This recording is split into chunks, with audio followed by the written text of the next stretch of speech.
29 of the finest specialists in the country stood in a private wing of Meridian General Hospital, and not one of them could explain why Zara Mitchell was dying. Every scan contradicted the last. Every treatment failed. The investigative journalist who had single-handedly dismantled 3 Fortune 500 companies with nothing but a pen was slipping away under fluorescent lights while some of the most credentialed minds in the city argued in circles. Then a man in a gray jacket stepped into the corridor and said 4 words. "Check for paraneoplastic antibodies." They stared. A few of them almost laughed. He was not on staff. He was not a doctor. He was not family. He had no badge, no credentials, and technically no right to be on the 4th floor at all. He was a civil engineer, a Korean-American stranger who had come to the hospital to sit beside his dying mother 2 floors below. A man the staff had immediately categorized as lost, confused, and pleasantly out of place. But 3 years earlier, he had watched his sister, a physician herself, die from the exact same pattern no one in that building had recognized in time. And he had spent every single day since learning the name of what killed her. Now it was written on another woman's chart. And Min Soo Kong refused to walk away.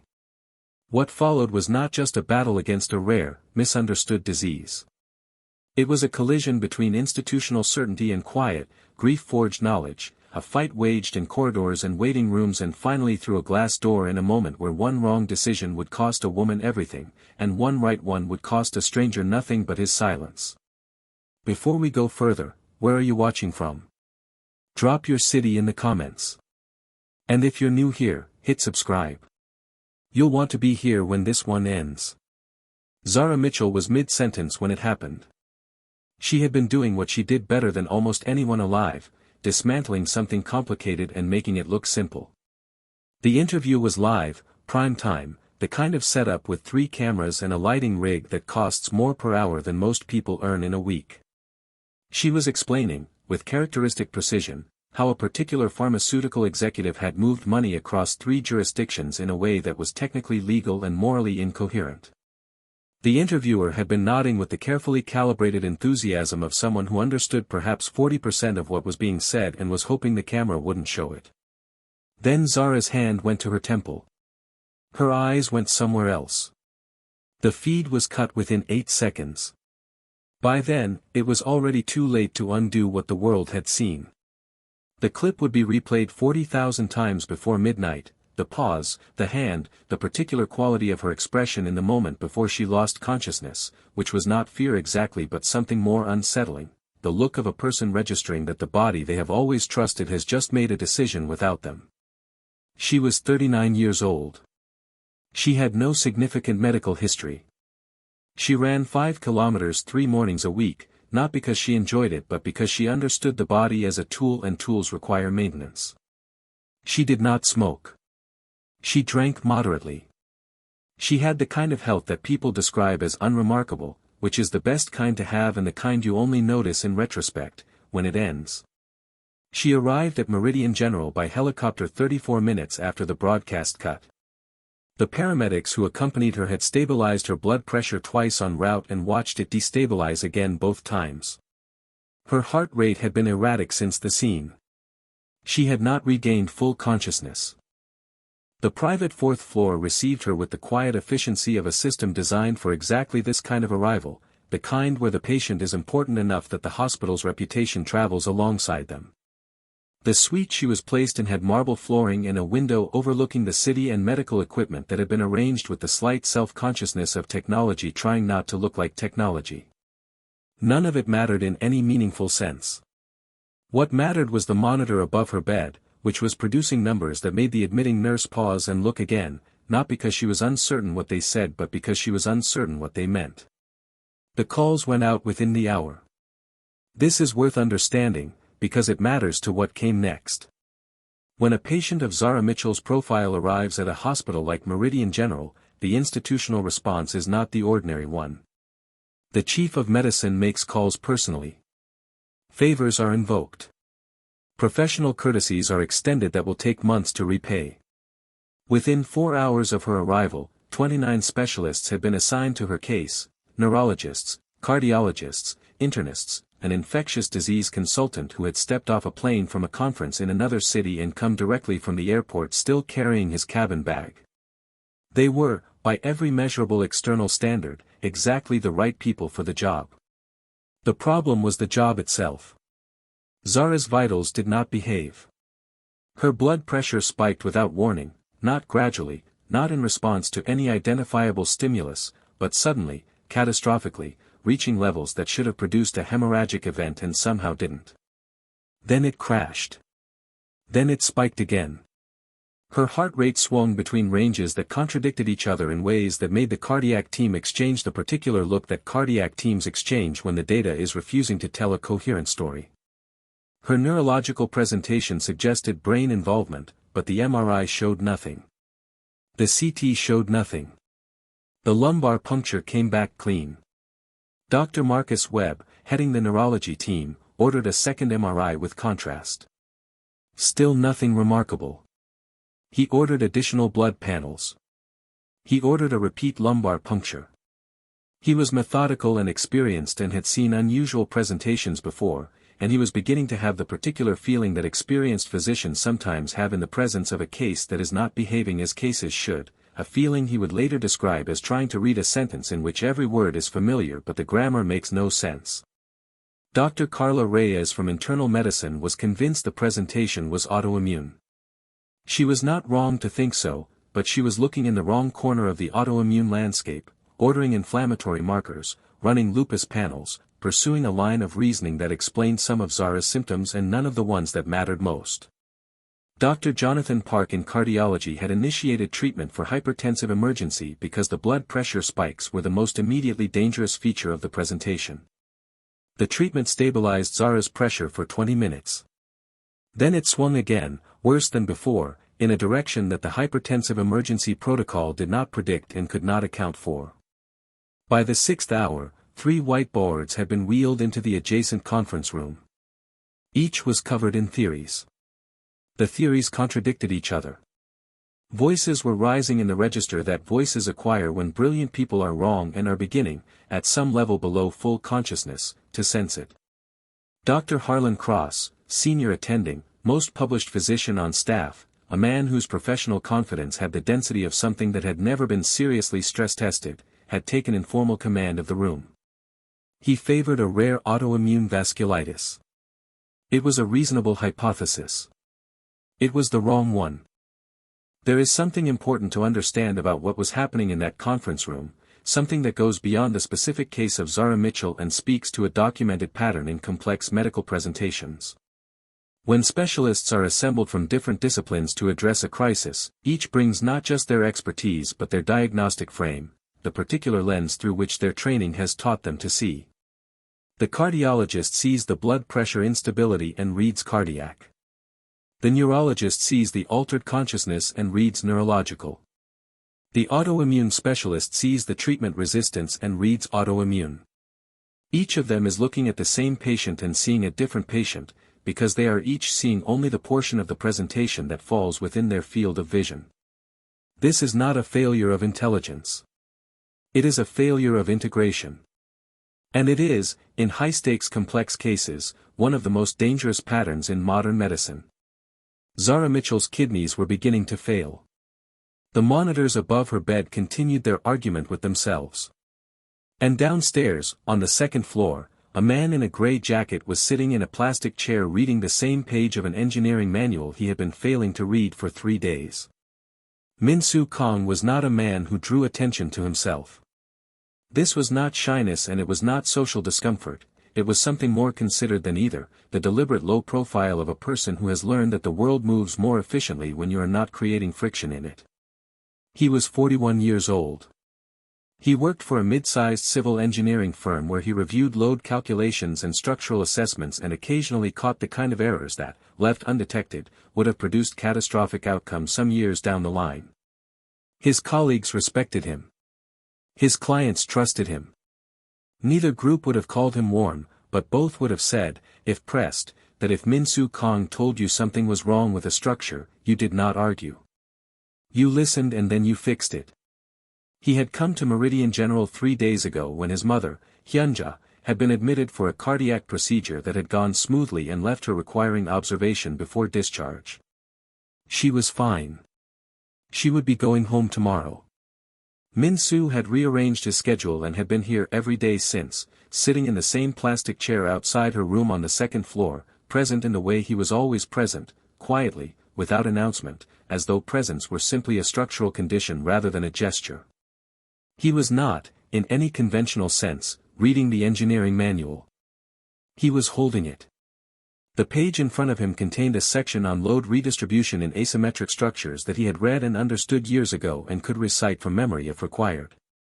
His eyes moved across it with the mechanical regularity of someone performing the motions of a task without performing the task itself. He was thinking about Ji-yun. His sister had been a doctor. Internal medicine, trained at Seoul National University, the kind of physician who memorized drug interactions the way other people memorize song lyrics, not for any immediate practical purpose but because the knowledge was interesting and the brain, given sufficient interest, retains what it encounters. She had been 4 years younger than Min-soo and considerably more certain of her place in the world, which he had always admired even when it frustrated him. She had moved to Vancouver at 32 for a research fellowship. She had been happy there. She had been, by every available account, doing exactly what she was supposed to be doing. The headaches had started in the spring of her second year. Min-soo did not let the thought continue past that point. He had learned, over the 3 years since her death, to manage the memory the way you manage a structural crack, not by ignoring it, not by tearing the whole thing down, but by understanding its precise dimensions and ensuring it did not propagate. He knew where the thought led. He had been there many times. He did not need to go there now. He turned the page of the engineering manual without reading it. What he had done, in the years after Ji-yun died, was read. Not to become a doctor, he had never wanted to be a doctor, had never had any particular interest in medicine beyond the general human interest in not being ill, but because the knowledge was the only architecture he had found that could support the weight of what had happened. Engineers respond to structural failure with the compulsion to understand the failure mechanism. Not out of morbidity. Out of the conviction, deep and professional and fundamental, that a failure you understand is a failure you can prevent from happening again. He understood, now, exactly what had gone wrong with Ji-yun. He understood it in the specific, technical, peer-reviewed detail of someone who had read every published paper on the subject and had cross-referenced the clinical presentations and had built, in the private architecture of his grief, a complete picture of the diagnostic pathway that had been missed and what following it would have required and how many weeks earlier it could have produced a different outcome. He did not know what to do with that understanding. He had not known for 3 years. It sat in him the way certain structural knowledge sits, precise, load-bearing, waiting for the moment when the configuration of forces requires it. He closed the engineering manual. He looked at the ceiling. Down the corridor, through the window of her room, he could see his mother sleeping, her breathing steady, her face in repose having the quality that sleeping faces sometimes have of belonging to an earlier version of themselves. He thought about how quickly that could change. How a person could be fine and then not fine and how the distance between those two states was sometimes smaller than anyone wanted to believe. He sat with that for a while. Then he stood up, because he needed coffee and because sitting still had its limits, and he walked down the corridor toward the vending area on the far side of the second floor. He did not know, yet, that he would not make it to the vending machine. The corridor outside the fourth-floor conference room was not somewhere Min-soo had any reason to be. He had taken a wrong turn somewhere between the elevator and the second-floor vending alcove. The fourth floor was not signposted in any way that made the distinction obvious, and the carpet changed without announcement, the building's private wing announcing itself through texture rather than signage, the way expensive things often do. He heard the voices before he saw the door. It was open by perhaps 5 inches. Not open in the way of a room inviting entry, open in the way of a room that had been generating heat for several hours and needed somewhere for it to go. The voices were clinical and overlapping and had the specific rhythm of people who are no longer listening to each other with the intention of being changed by what they hear, but are instead waiting for the pause that will allow them to restate their own position. He would have kept walking. He was, by temperament and habit, a person who kept walking when the conversation was not his to enter. He had spent a professional lifetime understanding which loads were his to carry and which belonged to other structures. Then he heard the symptom sequence.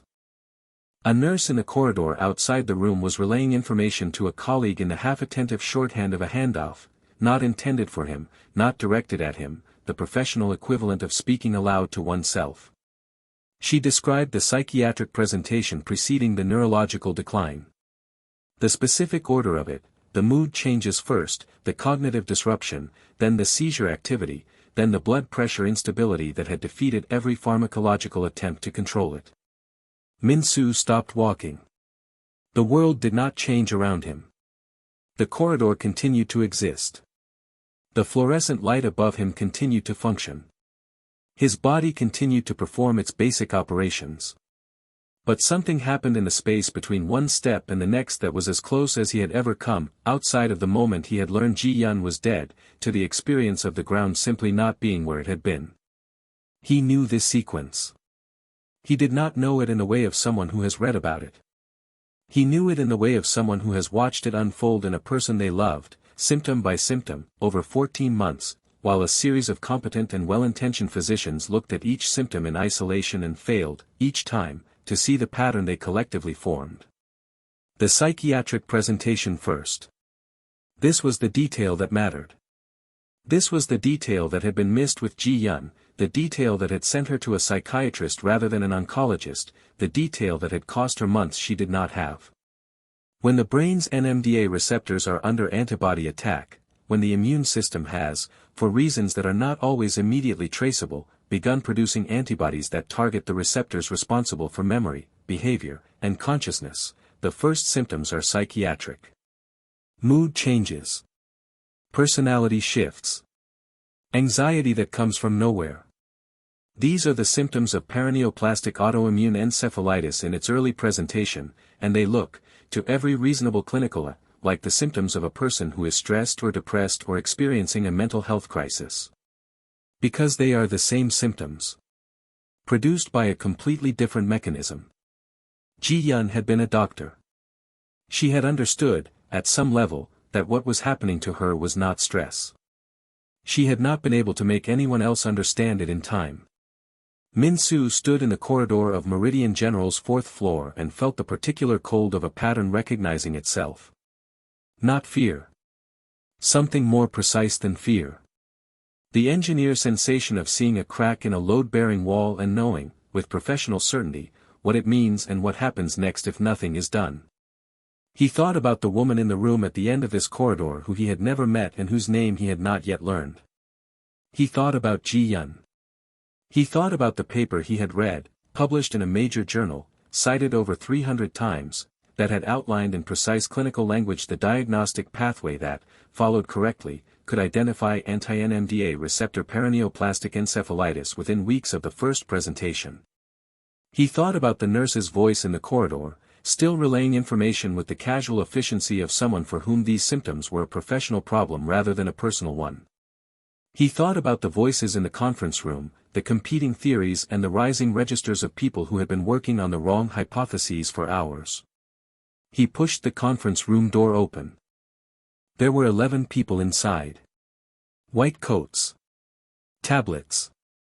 The particular density of professional authority that assembles when stakes are high and institutional resources are unlimited. 11 pairs of eyes turned to look at him and performed, in under 2 seconds, the assessment that such rooms perform on people who enter them without the correct visual credentials, the gray jacket, the engineering manual, the absence of a badge, the stillness of someone who does not belong here and appears not to know it.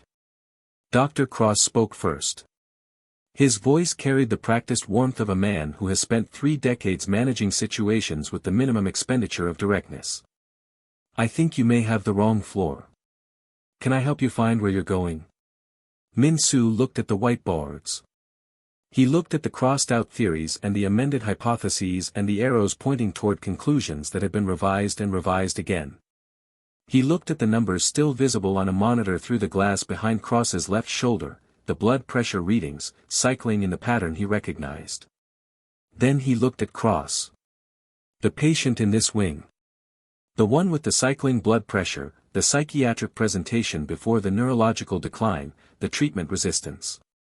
It's paraneoplastic syndrome. Anti-NMDA receptor antibodies. You need to run the panel. The room produced a silence that lasted approximately 2 seconds. Then it produced something else, not laughter exactly, but the professional equivalent.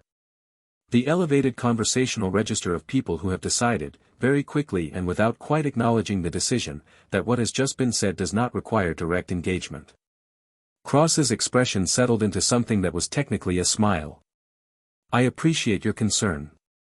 Security will help you find your way back to wherever you need to be. A hand appeared at Min-soo's arm. He did not resist it. He looked back at the room once more as he was guided toward the door, at the whiteboards, at the numbers, at the 11 people who had just dismissed the answer to the question they had been failing to answer for hours, and then the door closed, and he was in the corridor again, and the hand released him, and he was alone. He stood there for a moment. He was not angry. Anger was not a particularly useful load-bearing material, and he had learned this early. What he felt was something more operational, the sensation of a structure that has been assessed and found wanting, and the immediate, practical question of what the alternative access point is. He took the engineering manual from under his arm. He opened it to a blank page at the back. He wrote 4 words, check for paraneoplastic antibodies, and tore the page out and folded it. The second-floor nurse's station was staffed by a nurse who looked at Min-soo with the politely impenetrable expression of someone who has been trained to manage situations like this, a person without credentials, without an appointment, without an obvious reason to be where they are, without creating conflict or conceding ground. He explained, clearly and without unnecessary detail, that he had information relevant to the condition of a patient on the 4th floor and that he needed to speak with someone on her care team. The nurse asked for his name and his relationship to the patient. He gave his name. He said he had no relationship to the patient. The nurse's expression did not change. I can direct you to the patient relations office on the ground floor. They open at 8. It was past midnight. He thanked her and walked away. He tried the information desk near the 4th floor entrance. Same result, different face, same wall. The receptionist there had a smile that had been practiced under conditions of sustained institutional pressure and had achieved a quality close to structural integrity. It did not yield, it did not crack, it simply redirected. She was sorry. Access was restricted. The inquiry desk was on the ground floor. He walked back toward the stairwell and found a resident moving through the corridor with the slightly frantic energy of someone carrying 3 simultaneous tasks. He held out the folded paper. Suite 4, he said. Please. The resident took it with the automatic courtesy of someone who has learned to accept things from people in corridors without breaking stride. She did not look at him. He watched her walk away. He watched the paper disappear into the pocket of her white coat. He waited to see whether she would look back. She did not. He understood what had happened without sentiment and without surprise. He had been a person without a badge in an institutional corridor, and the institution had processed him accordingly. This was not malice. He had been in enough professional environments to understand the mechanism, the rapid, below-conscious calculation that runs when the visual and social signals do not align with the context, and the conclusion that almost always follows: this person is in the wrong place, this information is not mine to act on, someone else will handle it. Someone with the right credentials. Someone who belongs here. The problem was that the someone with the right credentials had been in that conference room for hours and had not handled it. He stood in the stairwell for a moment, the folded note gone, the information still in him, the woman on the 4th floor still presenting with the symptoms he recognized, the clock continuing to move in the direction clocks always move. He thought about Ji-yun. He thought about the specific afternoon, 3 years ago, when he had sat in a waiting room in Vancouver and a doctor had come to find him and had said the words that ended one version of his life and began the one he was living now. He thought about the months before that afternoon, the months of wrong diagnoses and redirected concerns and the patient, accumulated dismissals of a pattern that everyone around Ji-yun had been too trained in their specific disciplines to see whole. He had been silent then. He had deferred, the way you defer when the people with the credentials and the authority and the institutional weight tell you, in various ways and with varying degrees of gentleness, that they have the situation under control. They had not had the situation under control. He was not going to be silent again. He needed to find a crack in the wall. Not a door, the doors had been closed to him. A crack. The place where a structure, under sufficient lateral pressure, admits the force it was designed to resist. He was walking back toward the second floor when a voice stopped him. You were in the conference room earlier. Dr. Priya Anand was 31 years old and had been awake for 19 hours and had, somewhere in the 14th of those hours, passed through the wall of tiredness into the strange, clarified state on the other side of it, not alertness exactly, but a kind of stripped-down attention, the mind operating without the cushioning layer that softens inconvenient observations and allows convenient ones to stand unchallenged. She had been in the conference room when Cross had Minsu removed. She had watched it happen with the expression she had learned to maintain in rooms where senior physicians said things she disagreed with, neutral, attentive, giving nothing away. She was a second-year resident. The mathematics of her professional situation were not complicated. A second-year resident who publicly contradicts a senior attending on a high-profile case does not recover from that quickly, regardless of whether they are right. Especially if they are right. She had said nothing. But she had watched Minsu's face as he was guided out of the room, and she had seen something in it that was not the expression of a person who had wandered into the wrong place. It was the expression of a person who knew exactly where they were and what they were looking at, and who had just been told, by the combined weight of institutional authority, that what they were looking at was not there. She had seen that expression before. She had worn it herself, several times, in the first months of her residency, when the accumulated expertise of the room had been arranged against an observation she could not quite abandon and could not quite articulate loudly enough to matter. She had gone back to the monitoring station. She had watched Zara's numbers continue their inexplicable cycling. She had watched Cross continue to pursue the vasculitis hypothesis with the confidence of a man who had decided and was now defending rather than inquiring. She had been uncomfortable in the specific, low-grade, persistent way of someone sitting with information they haven't yet decided what to do with. Then, during a break, she had put her hands in her coat pockets and felt the folded paper. She almost threw it away. The decision not to, the decision to unfold it and read the 4 words and then stand in the break room for a moment, turning them over, was not a dramatic one. It was the small, quiet decision of someone who has been trained to evaluate evidence and has, after 19 hours of watching excellent physicians fail to produce a working hypothesis, reached the point of being genuinely open to evidence from unexpected directions. She found him in the stairwell. He was standing very still, the engineering manual under his arm, looking at the wall with the unfocused attention of someone running calculations in a space where the variables won't resolve. You were in the conference room earlier, she said. He looked at her. He looked at her badge. His expression did not change. Dr. Cross had you removed. I saw it happen. Yes. You said something about anti-NMDA receptor antibodies. I did. She came down 2 steps. She looked at him with the particular quality of attention she brought to case presentations that didn't add up, not belief, not skepticism, but the braced openness of a person prepared to update their position if the data warranted it. Tell me why. He told her. He laid it out the way an engineer lays out a structural assessment, beginning with the failure mode, tracing backward through the contributing factors, forward through the mechanism, arriving finally at the intervention that addresses the root cause rather than the symptoms. He described the symptom sequence, the psychiatric presentation preceding the neurological cascade, the blood pressure instability that defied cardiac intervention, the treatment resistance that worsened rather than resolved with standard protocols. He described why this sequence, in this order, was the diagnostic fingerprint of anti-NMDA receptor paraneoplastic encephalitis, a condition in which the immune system produces antibodies targeting the brain's NMDA receptors, disrupting the neurotransmitter systems responsible for memory, behavior, and consciousness. He described Ji-yun not as a story requiring emotional response. As a case history, precisely, briefly, the way you present evidence that is both personal and clinical and that draws its force from the fact that it is both at once.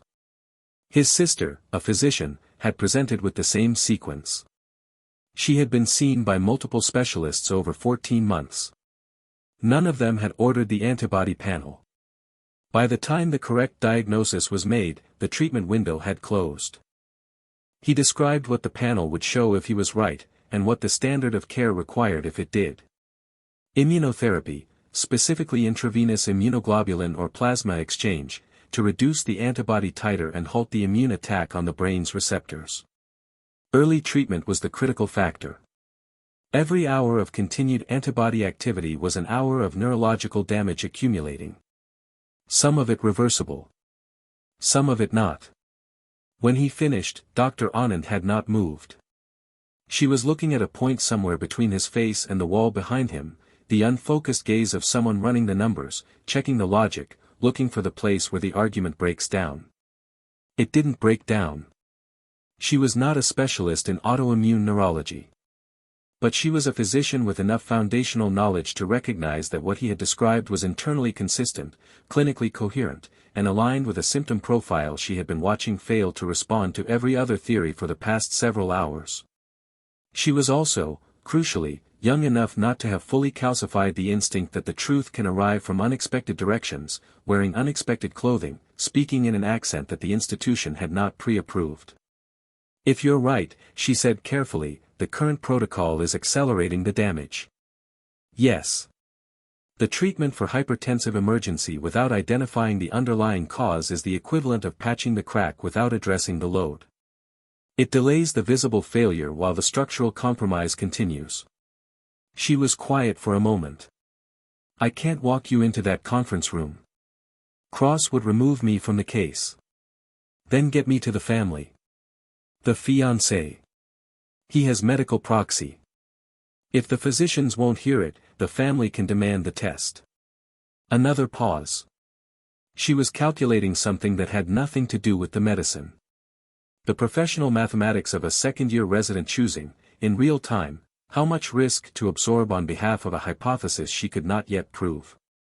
She made her decision. "Give me 20 minutes. Daniel Osei had been awake for 31 hours. He was an architect. He was good at holding uncertainty, at keeping multiple possible configurations in mind simultaneously, at resisting the premature collapse into a single solution before the parameters were fully understood. This was, professionally, one of his more valuable qualities. It had taken him years to develop it and he was genuinely proud of it. It did not help at all. He had spent the previous 9 hours being told, at intervals, that the team was working on it, that the specialists were doing everything they could, that these things took time. He had received each of these updates with the systematic courtesy of a man who understood that the people delivering them were doing so in good faith, and had felt, underneath the courtesy, the particular desperation of someone whose tolerance for uncertainty has been calibrated for professional contexts and has found its absolute limit in a personal one. When Dr. Anand came to find him and said there was someone who wanted to speak with him, a person with potentially relevant information, not staff, not medical, he had looked at her for a moment with an expression that was not quite hope and not quite skepticism, but the look of a drowning person registering something in the water and deciding, in the fraction of a second before rational analysis becomes possible, to grab it.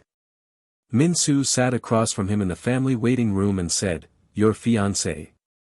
I believe she has anti-NMDA receptor paraneoplastic encephalitis." He said it simply and directly, the way you say a thing that is both devastating and necessary and that has been waiting to be said for long enough that ceremony would be an insult to the urgency. He explained the mechanism. When certain tumors, often small, often initially undetectable, sometimes no larger than a grape, develop in the body, the immune system can generate antibodies against them. In a subset of cases, those antibodies also target proteins found in the brain, specifically the NMDA receptors that regulate memory, behavior, and consciousness.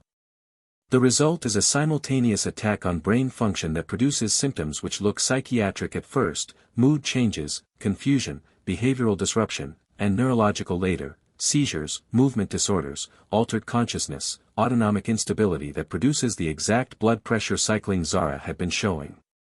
The condition is called paraneoplastic because it arises in parallel with, and as a consequence of, an underlying tumor the body is trying to fight. He explained why the symptom sequence mattered diagnostically. The psychiatric presentation preceding the neurological decline was not incidental. It was the signature. The NMDA receptors are the first to be affected because they are distributed most densely in the limbic system, the brain's emotional and memory infrastructure, before the antibody load becomes sufficient to affect the motor and autonomic systems. A physician who knows to look for this sequence can identify the condition. A physician looking only at the presenting crisis, the blood pressure, the seizures, the altered consciousness, will diagnose cardiac, neurological, or autoimmune disease of the wrong type and treat accordingly, which is what had been happening on the fourth floor for the past several hours. He explained what the panel required. A blood test measuring anti-NMDA receptor antibody titers, a test that takes approximately 2 hours and requires no specialist equipment beyond what any major hospital already possesses. If the result was negative, nothing had been lost but 2 hours. If it was positive, there was still time. He explained about Ji Yun. He did not do this for sympathy. He did it because the parallel was the evidence, because the specificity of his recognition, the certainty with which he had known the moment he heard the symptom sequence in the corridor, derived its authority from the fact that he had watched this exact pattern unfold before, in a person he knew better than anyone, over 14 months that had ended in a way they did not have to end. Daniel listened to all of it without interrupting. When Min-soo finished, Daniel sat still for a moment. He looked at his hands. He looked at the glass partition through which, at an angle, he could see the edge of Zara's bed. He looked at Dr. Anand, who was standing by the door with the neutral expression of someone who has decided to let the evidence speak rather than advocate for it. Is he right? Daniel asked. The symptom profile is consistent with his hypothesis, she said carefully. The antibody panel is the only way to confirm or rule it out. The test takes 2 hours. The risk of ordering it is essentially zero. Daniel looked back at Min-soo. Why are you here? You don't know her. No. But I knew someone who wasn't diagnosed in time.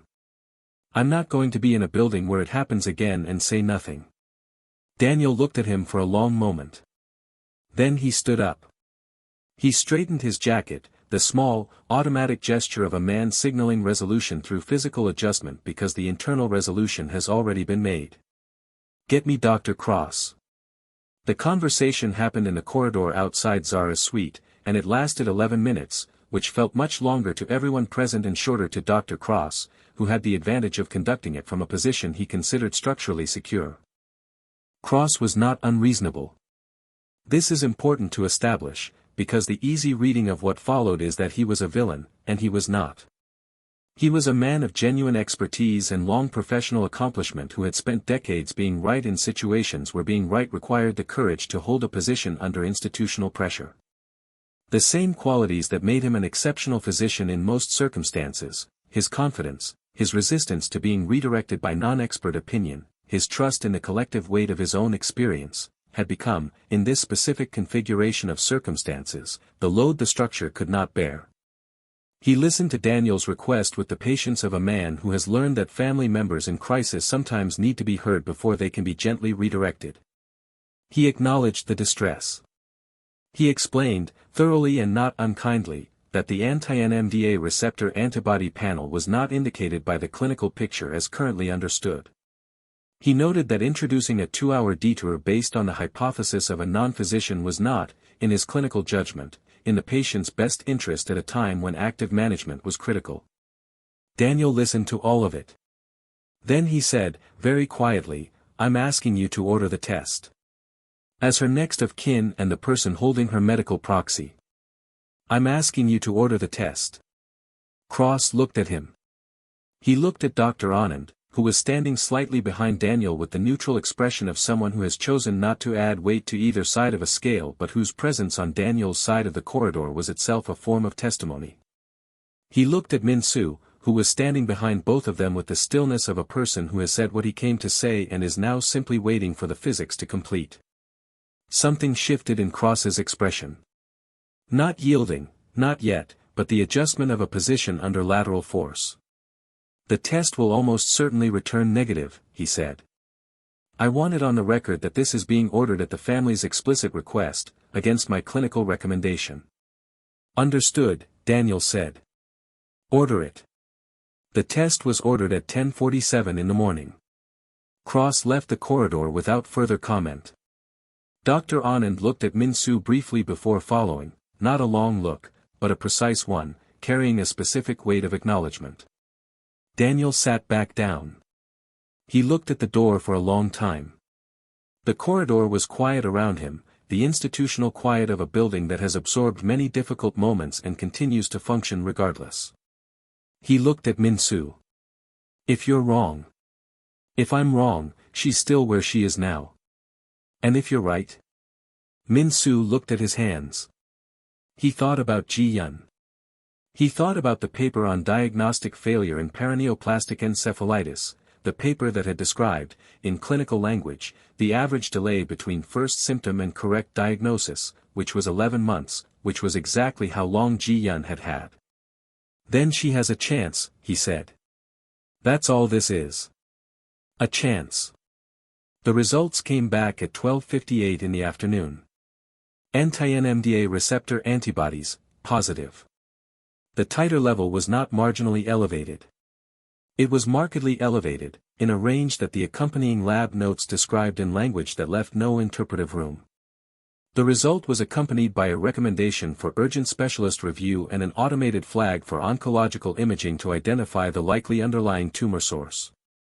Dr. Anand walked to the conference room and placed the printout on the table in front of Dr. Cross. The room went quiet in a specific way. Not the quiet of shock, though there was shock in it, but the quiet of a space in which a fundamental assumption has just been contradicted by the evidence, and everyone present is in the first several seconds of determining what that means for everything they have been doing since the assumption was made. It is a particular kind of silence that anyone who has worked in high-stakes environments recognizes.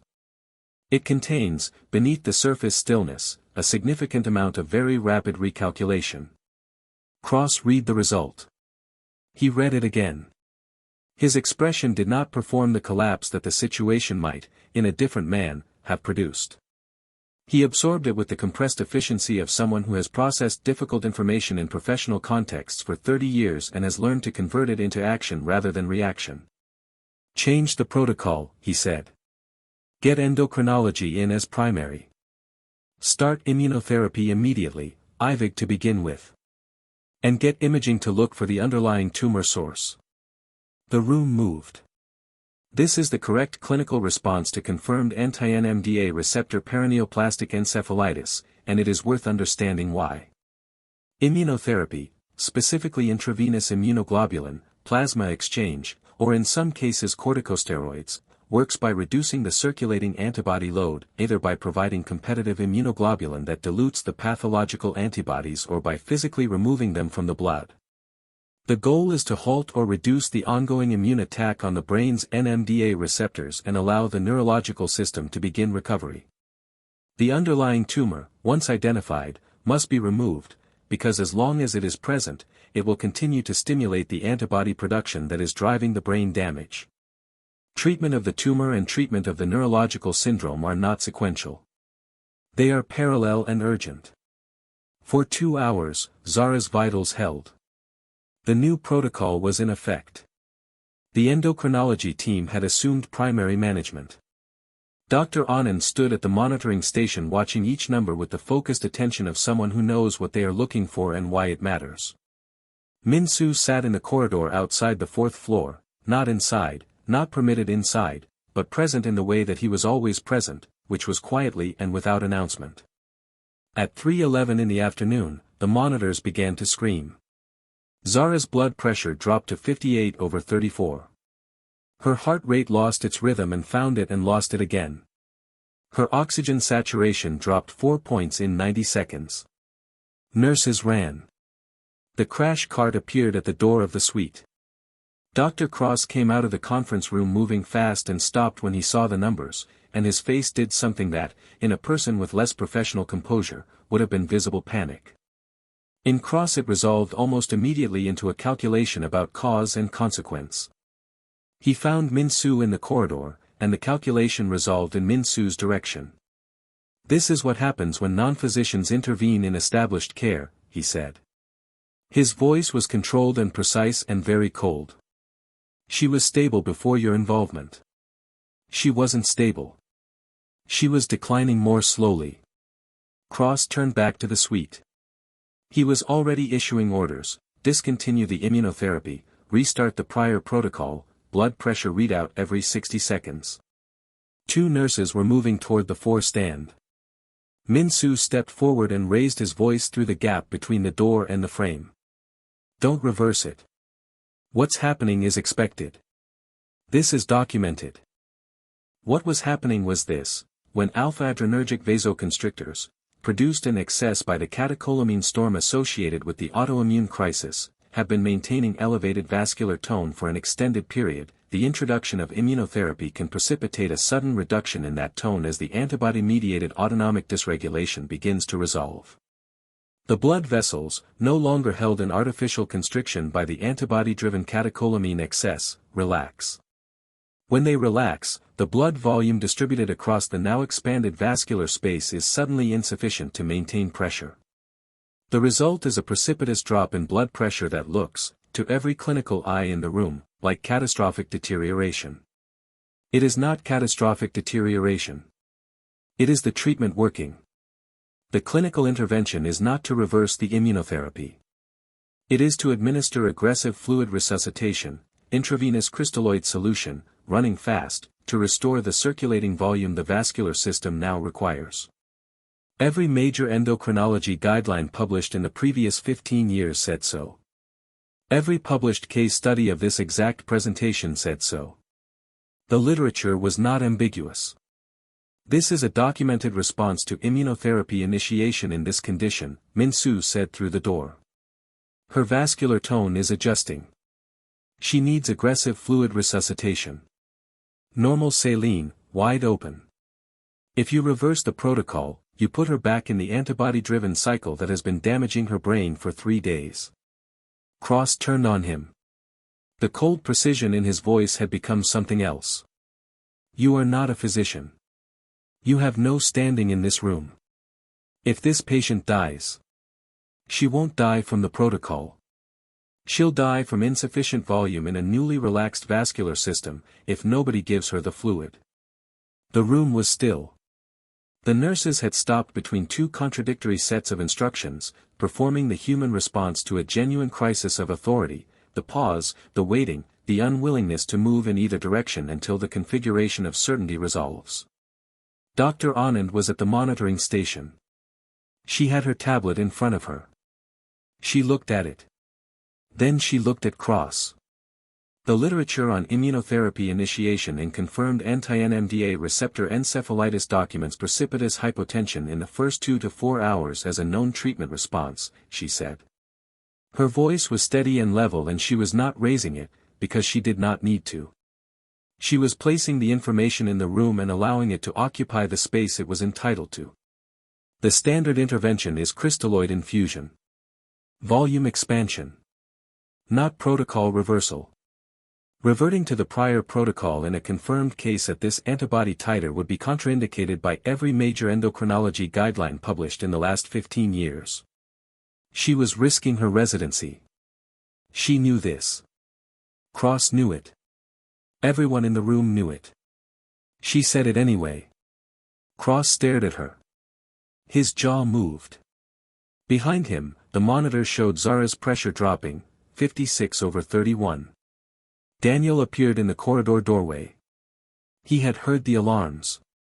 He had the expression of a man who has been braced for the worst possible thing and has just received confirmation that it may have arrived. He looked at the suite. He looked at Min-soo. What's happening? Her body is adjusting to the treatment. It's expected. She needs fluids. Is she going to die? Min-soo looked at him directly. Not with comfort. With accuracy. Not if they give her the fluids. Daniel walked past him into the ICU suite. Nobody stopped him. He crossed to the bedside and stood there for a moment looking at Zara, the machines, the numbers, the clinical apparatus arranged around her with the density of things working very hard in place of the thing they cannot replace. Then he turned and looked at Cross. One word. Fluids. The voice of a man with nothing left to negotiate. Cross held for a moment. Then he turned to the nursing team. 2 liters of normal saline. Pressure bag. Wide open. The nurses moved. Min-soo stood in the corridor and watched through the glass. The first liter ran in under 8 minutes, administered under pressure, the fluid going in fast enough that the 4-line trembled slightly with it. The second followed immediately. A third was drawn and ready. The room had the quality of held breath, not silence exactly, because the alarms were still active, but a stillness beneath the noise, everyone watching the monitor above Zara's bed with the particular attention of people who have done everything they can do and have arrived at the moment where the outcome passes out of their hands. Zara's blood pressure held at 54/30 for 4 minutes. Then it moved. Then 63. Then, with the careful incrementalism of a system finding its new equilibrium, 71. Her heart rate settled into the 90s. Elevated, but regular. The frantic swinging of the previous hours had given way to something more controlled, the vital signs of a body under serious stress rather than a body in active collapse. The monitors continued their sounds, but the upper register of emergency had begun to recede. At the 20-minute mark, the systolic reading climbed to 82. Her oxygen saturation moved 2 points upward. The renal output monitor, which had shown almost nothing for the previous hour, registered a small but measurable increase, the kidneys, which had been the most sensitive indicator of the vascular compromise throughout, beginning tentatively to function. Nobody spoke. The room had the quality of people who are collectively afraid that speaking will disturb something fragile. At 30 minutes, the systolic touched 88. At 35, it reached 94/61. Her heart rate was 78, steady, regular, a number that in this context had the force of a declaration. Dr. Anand looked up from the monitoring station. Her pen, which had been tapping against the tablet in a rhythm she appeared not to notice throughout the crisis, had gone still. She looked through the glass at Min-soo in the corridor. She looked at him for a long moment. She did not say anything. The look said what needed to be said between two people who have just been in a room where the right thing happened and are both aware of how close the wrong thing came. Cross did not look at Min-soo. He was at the bedside, his attention entirely on the patient, on the numbers, on the immediate clinical reality of managing a recovering paraneoplastic crisis in a woman who still had a tumor that had not yet been located. This was not, Min-soo thought, an entirely wrong choice. It was simply incomplete as a portrait of what had just occurred. Daniel had not moved from the bedside. He was holding Zara's hand with the quality of someone who has decided that presence is the only reliable thing they can offer and has made peace with its sufficiency. Min-soo watched for a few minutes more. Then he turned and walked down the corridor to the elevator, pressed the button for the second floor, and went back to his mother's room. She was awake. She looked at him when he came in, the specific look of a mother who understands that something has happened and is deciding, with the patience of long practice, how much to ask about it. He sat down in the plastic chair beside her bed. He picked up the engineering manual. He did not open it. Outside the window, the afternoon light was doing what afternoon light does in the hours before evening, thinning, extending the shadows, acquiring the particular quality that makes ordinary things look briefly like themselves. He thought about Ji-yun. He thought about her for a long time, in the way he had been learning, over 3 years, to think about her, not with the raw, directionless weight of early grief, but with something that had, through the slow work of understanding and the slow accumulation of a different kind of relationship with the loss, become something else. Something closer to conversation. Something that felt, in a way he had not anticipated and could not fully explain, like a loop that had been open for 3 years and had, in the last several hours, partially closed. He had not saved Ji-yun. He could not have. By the time he had understood what she had, the window for treatment had already passed, and no amount of subsequent knowledge could reach back through time and open it again. This was a fact he had learned to hold without being destroyed by it, though the learning had taken longer and cost more than anything else in his life. But he had been in a building today where the window was still open. And he had refused to walk past it. His mother reached over and touched his arm. She did not say anything. She had been a mother for 41 years and had developed a precise understanding of when words were the right tool and when they were not. He let his hand rest over hers and sat quietly as the afternoon became evening and the hospital continued its work around them. 3 days later, Zara Mitchell opened her eyes. The breathing tube had been removed 36 hours before. The immunotherapy protocol had continued without further crisis. The imaging had confirmed what Min-Soo had suspected and what the antibody result had implied, a small teratoma, a germ cell tumor, in her left ovary, measuring approximately 2 centimeters, the immune system's original target and the inadvertent source of the antibodies that had been attacking her brain. Surgery was scheduled for the following week. The neurological assessment was cautious, there had been measurable cognitive impact, the precise long-term extent of which would not be clear for months, but not grim. Patients diagnosed and treated within the acute window of anti-NMDA receptor encephalitis show significantly better recovery outcomes than those diagnosed late. This was the literature. This was also, now, Zara's case. She was weak. Her voice had the quality of something that had been used hard and was finding its way back slowly. But when Daniel told her what had happened, all of it, from the beginning, the 29 specialists and the whiteboards and the man in the gray jacket who had stood outside a conference room with 4 words and had refused to be moved by everything that was arranged against him, she listened with the attention she brought to the best investigative leads, total, unblinking, absorbing every detail for the information it contained about the structure underneath. She asked to meet him.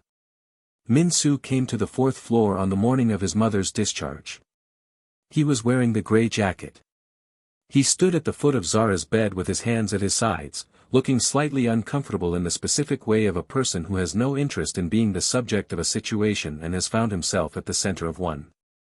Zara studied him. She had spent her career reading structures, institutional structures, financial structures, the structures that people build around the things they want to hide. She read him with the same quality of attention, not for sentiment but for accuracy, and what she found was a man who was precisely what he appeared to be and nothing more or less, quiet, technical, operating from a place of knowledge that had been purchased at enormous personal cost and then used, without spectacle or self-congratulation, at the moment it was needed. "You don't have a medical background," she said. "Engineering. But my sister was a doctor. She died from the same condition. I've been reading about it since. They almost didn't let you speak. They didn't let me speak. I found other routes. And when it crashed and they were blaming you." He looked at the window for a moment. "I knew the mechanism. I was certain enough. That must have been terrifying." "The most terrifying thing," he said, "was the first time. When I knew and stayed quiet." She was quiet for a moment. The recognition in her expression was the kind that comes not from sympathy but from understanding, the recognition of someone who has spent years in rooms where the right information was available and the wrong people were controlling access to it. "Thank you," she said. He nodded. He wished her a good recovery. He left the room. In the elevator going down, his mother, discharged that morning, accompanying him out, asked what that had been. "I spoke with a patient. A friend? Someone I met here." His mother considered this with the unhurried patience of a woman who understands that some things resolve in their own time and do not require acceleration. Was she all right?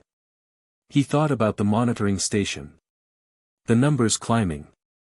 Dr. Anand's pen going still. "She's going to be," he said.